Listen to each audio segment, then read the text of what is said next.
No Rest for the Weekend's coverage of the Tribeca Film Festival is sponsored by Blackmagic Design, the world's highest quality products for the feature film, post and broadcast industries. Blackmagicdesign.com, and by the Tonkawa Film Festival, celebrating short films from around the world. Tonkawafilmfestival.com.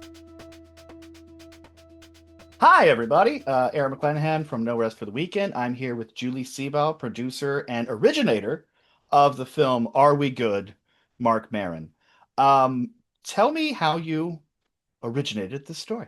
I mean, creator isn't necessarily like a real credit for documentary films. So that's just sort of my offhand description of it. Also story editor of the film as well.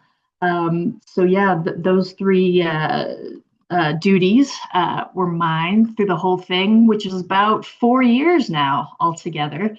I'm traditionally a journalist within the world of comedy, been doing it for 22 long, happy years. Just covering for places, Rolling Stone, Variety, Hollywood Reporter, New York Times, most recently LA Times. Always been a massive Mark Maron fan. He's a very unique, singular voice within the stand-up comedy realm. His writing process is different than anyone else's. The way he really channels everything directly on stage from his, head, his heart, his guts is very noticeably different than everyone else. So I've written about him about 5 or 6 times over the years. He was in my 2021 documentary, Too Soon, Comedy After 9/11, with my partner, Nick Scown. He'll be in next year's Mitch Hedberg documentary with director Jeff Siegel. And I was just kind of automatically glued to his Instagram lives when the pandemic struck, watching him and Lynn kind of hunker down, prepare for what was going to lie ahead. 2 months later, she dies really unexpectedly. Didn't even know what it was. Turned out to be an undiagnosed form of leukemia. And he kept doing the Instagram lives.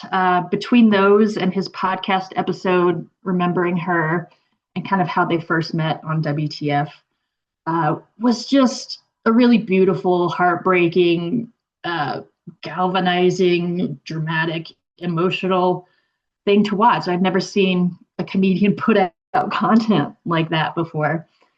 And I kind of realized that the next material he was going to put out at the end of the tunnel of all of this COVID stuff was going to be the best stuff he'd ever done. I automatically knew that from day one. And I was like, someone should kind of document this next time in his life. It's going to be really important.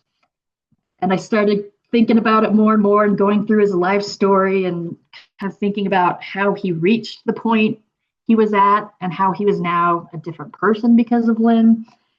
And I kind of realized, I think I should be the one documenting this. So, I kind of went through all the books he's written, put together the master timeline, started figuring out some different threads and the back and forth of what it would look like. Went through all the Instagrams again, the podcasts, everything, and kind of talked to a couple different people, and then finally took it to director Steve Feinartz, who had his own relationship with Maron. He's known for directing specials and did the Bitter Buddha documentary. And Maron was in that one. And because of that, they had sort of a prickly relationship, which I thought could be very interesting. The way they would interact through the camera. And that turned out pretty prescient too. Like, that's exactly how it happened. So we started, we kind of talked to him on Zoom a little bit about the idea. Maron was very non-committal first, and he was actually saying he was going to quit comedy at that time. But then in May 2021, when all the venues started reopening, and the Comedy Store, his home club, was putting people up, it only took him about a week before he said on social media that he was getting jealous of people and he was going to go back up that Friday night. And I told Steven to show up with a camera, and we basically told him, this is happening now. We're going to do this. Okay. right?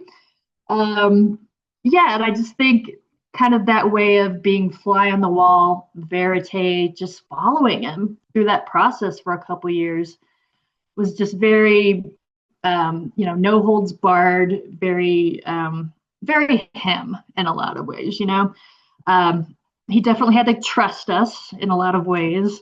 But yeah, I think the finished product really kind of captures him and can be sort of inspirational for anyone who's dealt with grief, and just really shows how we all could use comedy to like heal from tragedy and make it something a little less scary in our lives. We are finding a lot more relevant and resonant comedians these days. It's not just, hacky jokes and, take my wife, please. People are allowing their emotions to dictate their material and giving the audience the luxury of seeing themselves on stage. But so when someone's going through something, last year at Tribeca, there was a documentary called Group Therapy, and Gary Goldman was in that. And I talked to him about it, and we talked about working through grief and working through mental issues in with a microphone in a live setting. And he also, there's footage in the film of him on the WTF podcast talking about that. Let's talk about the line between mental health and comedy. Um, is it a good thing that we are exploring more, or should we go back to fart jokes and whoopee cushions? Mm. I mean, the classics, obviously. And the Gary Gulman documentary slash special, The Great Depression, is one of my all-time favorites. I was blown away when it first came out, and I still reference it all the time as one of the best examples of that. I think people who are in comedy are there because of very specific reasons, and as a massive fan of it, I think I'm there too with them. I'm not going to go on stage, but I'll talk about it all day long. I think it is a hugely important art form that a lot of people maybe still don't really recognize as something that can make us more empathetic, can help push society forward. I think the context in which comedy is created is a lot more important than maybe a final product and taking a joke and saying, this is funny, this is not funny. That's not how I cover anything. I want to know what's happening in the person's life, again, how they got there to that point. I want to know their individual perspectives on the world and all the things we deal with. I think there's something really interesting about, you can sit in a comedy room on any given night. Who knows where all these people are from, their different mental statuses, diversity, backgrounds, and they're all laughing at the same thing at the same time. I think that's just such an uplifting idea that we can kind of get more empathy from that and realize we're not that alone, and kind of take that out into the world and think about what you've heard and maybe start reacting differently, to yourself, to your loved ones, friends and family, the world. I think definitely no matter all our different mental states, comedy is a way to kind of unite those for sure. And I, again, will talk about this stuff all day long if someone lets me. Well, you're talking to the right guy. There's a great line that he said in the podcast when he was talking about dealing with the loss of Lynn, where he said, there's nothing unusual about this. It's just my fucking turn. I think that's so universal that we all lose. We all suffer. And in that moment, it feels like it's only happening to you, but it happens to all of us all the time. So that was a great inclusion. Tell me about mining the Instagram lives and the podcast to basically edit the story. That was a large part of it for sure. I had a giant folder of so many Instagram clips. I've seen his pants fall down so many times. Stuff like that. That's one of the kind of subtextual themes. Marin's pants fall down a lot. Yeah, I've probably watched from 2020 to present, his Instagram lives that he used to do about 3 or 4 times each, kind of really zeroing in on the best material to pull out. But again, he offers so much. He's very no holds barred in what he puts out there, especially during the pandemic when that was sort of the only audience interaction he could have. There was no live shows. There was nobody who could really come to his house. He was dealing with a lot of this on his own with the cats, I guess. And the cats are testing well in the documentary as well. They're a big part of it. I just really think what he started doing there was so fascinating. And again, it wasn't only just with the Instagram lives at that time. He's a major podcast pioneer. As it's coming to an end, it kind of makes sense that the timing of that and the film will sort of intersect, sort of usher him into a new era, I guess. But yeah, I am sure, I will wager a lot of money on it that he will figure out some other form of doing this, because this is a guy who needs that interaction. And I think in a lot of ways, comedy fans need it from him too. I liked Mulaney's line is like, you're not going to retire. You're going to move to Vancouver and just be Mark Maron. Do you know why the podcast is ending? It's Maron. You can't tell him what to do. He's going to do, what he wants in his own way, in his own time.